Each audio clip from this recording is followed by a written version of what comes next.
नाशिकच्या निफाडमध्ये द्राक्ष, ऊस, गहू, कांदा अशी पिकं घेतली जातात। या सर्व पिकांना फवारणी करण्यासाठी मजुरांची नेहमीच अडचण भासत असते। त्यामध्ये ऊसाचं अधिक क्षेत्र असल्यामुळे बिबट्यांचा वावरही मोठ्या प्रमाणात असून मजूर फवारणीसाठी मिळत नाहीये। यावर उपाय काढत उच्च शिक्षित असलेल्या दीपाली मोरे या शेतकरी महिलेनं ड्रोनच्या माध्यमातून फवारणीचा प्रयोग यशस्वी केलाय। यामुळे दीपाली मोरे या आता ड्रोन दीदी या नावानं परिचित झाल्या। या संदर्भात त्यांच्याशी बातचीत केली आहे आमचे प्रतिनिधी सुदर्शन खिल्लारी यांनी।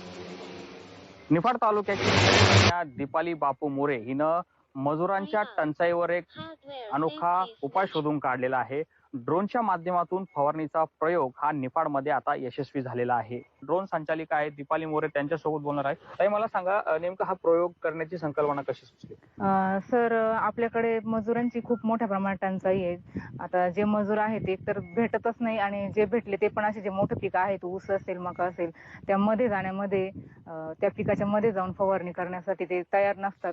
बऱ्याचशा अडचणी असतात, त्या काही आपले साप वगैरे अशा प्राण्यांची अडचण असते, किंवा मग आमच्याकडे बिबट्या वगैरे आहेत, तर त्यामुळे मजूर पिकामध्ये जाऊन फवारणी करण्यास तयार होत नाही। ही खूप मोठी समस्या आहे। तर आमच्याकडे मका, ऊस अशा प्रकारचे पिकं जास्त असतात, त्यामुळे मजुरांची खूप मोठी समस्या होती।